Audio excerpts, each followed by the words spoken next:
자, 지금부터는 명시의 갱신에 대해서 설명해 보도록 하겠습니다. 제가 가장 보편적인 경우라고 말을 하고 있는데요. 임대차 계약 만료 전에 임대인과 임차인과 미다스 동일 부동산 중개법인의 전담 공인중개사가 만나서 임대료를 증액하거나 아주 드물지만 감액하여 계약서를 재작성하는 경우입니다. 쉽게 말하면 묵시의 갱신이 아니라 임대인이 5% 증액을 하거나 시장 상황에 의해서 임차인의 요청에 의해서 월차임이 감액되는 경우, 이 경우에 계약서를 재작성하는 경우이고, 이것을 명시적 갱신, 명시의 경신 이렇게 표현을 하게 됩니다. 임차인이 5% 증액에 대한 합의, 중요한 단어 나왔죠? 증액에 대한 합의입니다. 이루어지면 아래의 세 가지 방법 중에 한 가지를 선택하여 5%의 금액을 산정하는데요. 요 내용들은 구체적으로 아실 내용들은 아니시고요. 네이버를 검색하면 수식이 정해져 있습니다. 입력만 하시면 되게 되어 있습니다. 주의할 점은 보증금이 증가하였다면, 임대 보증금이 증가하였다면 확정일자를 반드시 새로 받으셔야 합니다. 그래야 임차인에게 유리하십니다. 일반적인 케이스는 보증금을 증액하는 케이스보다는 월차임을 증액하는 케이스가 가장 많습니다. 만약 임대인과 임차인이 5%의 증액에 대한 합의가 이루어지지 않는다면 임대인은 두 가지 방법을 선택할 수 있는데요. 분쟁조정위원회, 그 다음에 소송이 있는데요. 일반적으로 이런 케이스가 많지는 않습니다. 근데 시장이 고도화되고 안정화되고 나서는 이런 경우가 의외로 빈번하게 발생을 한다고 보시면 됩니다. 물론 계약의 형식은 중요하지 않으나 임대인의 권리 변동 등의 이유가 있을 수 있으니 부동산 중개의 전문가인 공인중개사의 입회하에 진행하는 것이 안전하십니다. 이 경우 중개수수료는 법정 중개수수료가 아니라 대서비 정도를 받는데요.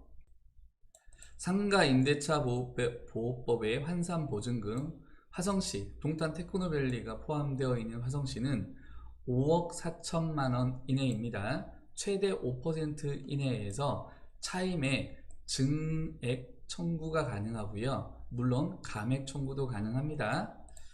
환산보증금의 금액을 넘는 경우라면 한도를 두지 않습니다. 쉽게 말해서 5억 4천을 넘는 금액이라면 상가 임대차 보호법의 적용이 대상이 아닙니다. 자, 많은 분들이 말씀을 하시는 부분이 지식산업센터가 상가 임대차 보호법 적용이 되는 거냐 라고 하는 내용인데요. 이 내용을 제가 한번 짚어 드리도록 하겠습니다. 여기 보시면 제2조에 상가 임대차 보호법에 적용되는 부분은 일반적인 분들이 이렇게 생각하십니다. 지식산업센터는 공장이기 때문에 상가가 아니기 때문에 상가 임대차 보호법을 받지 않는다 이렇게 생각할 수 있으신데요. 법에는 이렇게 되어 있습니다.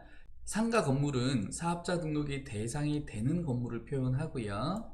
임대차 목적물의 주된 부분을 영업용으로 사용하셔야 된다는 내용이시고요. 즉 상가만 상가 임대차 보호법 적용이 되는 게 아니라 사업자 등록이 진행이 되는 건물에 대한 임대차도 적용이 된다는 표현입니다. 자, 블로그로 좀 돌아와 보겠습니다. 명시적 갱신에서 요약을 한번 해보겠습니다. 방법은 임대인과 임차인의 합의된 후에 계약을 진행한다는 내용이고요. 양 당사자의 합의로 일반적인 계약 기간은 제가 경험상으로 보면 2년인 케이스가 주를 이룹니다. 물론 1년인 케이스도 있습니다. 근데 대부분의 케이스는 2년 이상, 5년, 7년 이런 식으로 연장을 하시게 되십니다. 양 당사자는 명확한 계약 기간을 확보하여 안정적인 사업의 영위가 보장이 된다라고 하는 장점이 있습니다. 임대차 재연장 시의 마지막 방법은 계약 갱신 청구권에 의한 갱신인데요. 임차인이 임대차 만료 6개월에서 1개월 사이 임대인에게 계약 갱신 청구권을 사용하겠다는 의사 표시를 함으로 인하여 발생하며 기간은 기존 계약 기간과 동일하며 차임의 증액은 5% 범위 내에서 가능합니다. 묵시적 갱신과 계약갱신 청구권에 의한 갱신의 차이는 공인중개사분들도 많이들 헷갈려 하시는 경우가 많은데요. 심플하게 핵심을 말씀을 드리면, 묵시적 갱신은 계약갱신 청구권 행사 기간 중 임대인과 임차인 모두 아무런 의사표시를 하지 않는 것이며 5% 증액이 불가능하며 계약 기간은 1년으로 한정이 된다는 겁니다. 이에 비해서 계약갱신 청구권에 의한 계약의 경우에는 5% 증액 청구가 가능하며 계약 기간은 앞전과 동일하다는 내용입니다.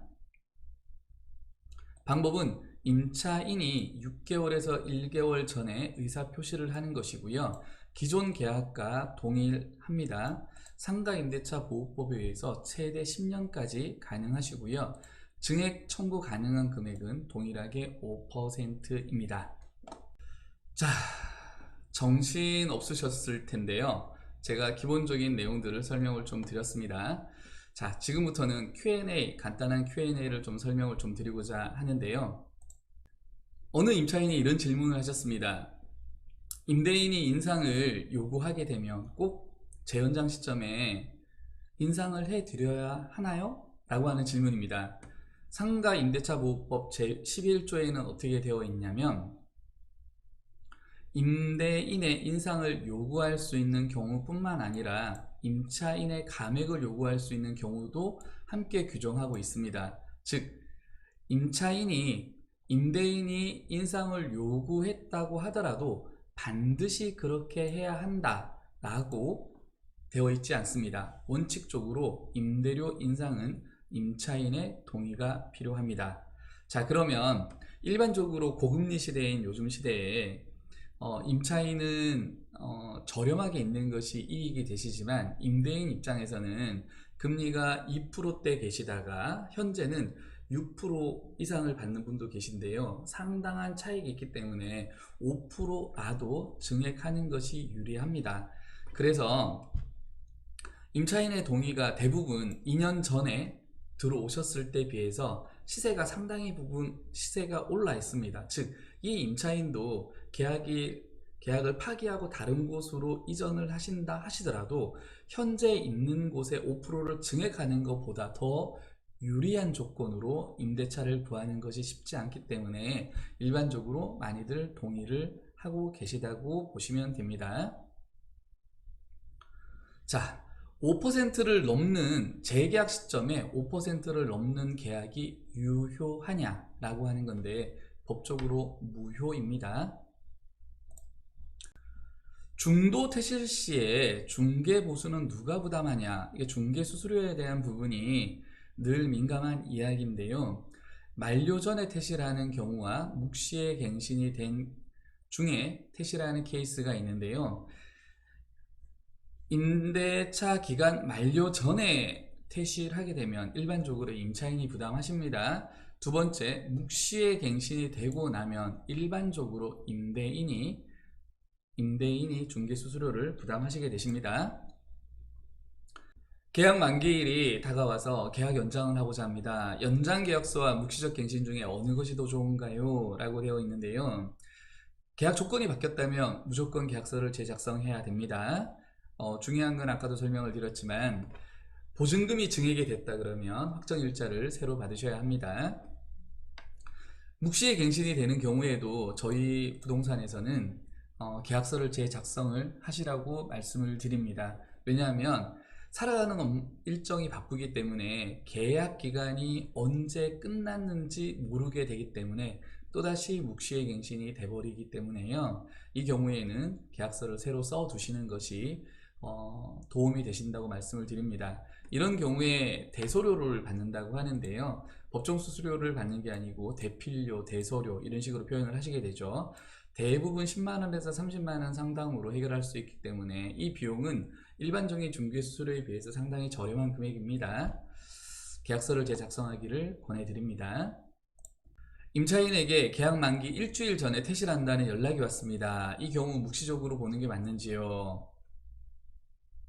이 경우 임대인이 굉장히 당황하시고 난처한 경우에 놓이시게 되시는데요. 상가건물 임대차 보호법상 묵시의 갱신의 요건 중 첫 번째로 임대차 기간이 끝났을 것이라고 되어 있습니다.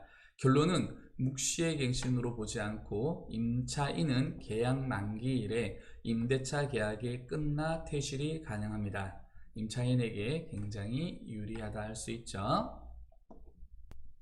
이렇게 해서 동직규의 네 번째 컨텐츠인 지식산업센터의 임대 전략과 임대기간 만료 후에 재연장 전략에 대해서 설명을 드렸습니다. 궁금하신 내용은 저희 유튜브 채널에 댓글로 남겨주시면 친절히 답변을 드리도록 하겠습니다. 추가로 한 가지만 더 말씀을 드린다고 하면요. 저는 임대인분들한테 늘 당부드리고 싶은 말씀이 그겁니다. 지금 동탄 실리콘밸리와 우민 유부가 준공이 이제 6월 9일날 13일날 이렇게 예정되어 있습니다. 준공 날짜가 사용 승인입니다. 정정하겠습니다. 사용 승인 날짜가 정해져 있는데요. 임대인들은 임대를 놓는 케이스에서 임대인들은 불안해 하시는데요. 실제 1년간 공실이고 이자와 관리비를 내신다 하셔도 시세 차익에 비교를 해보면 굉장히 작은 금액입니다. 일반적으로 시세 차익이 이 정도 나고요. 개인적으로 부담하는 공실에 대한 이자와 관리비는 이 전체 금액의 적게는 10%, 많게는 50% 수준이라고 보시면 됩니다. 마음을 너무 졸이지 마시고요.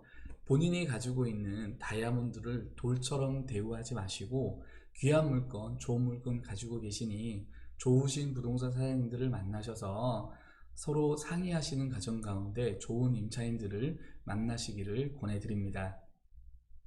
오늘도 수고 많으셨습니다. 고맙습니다.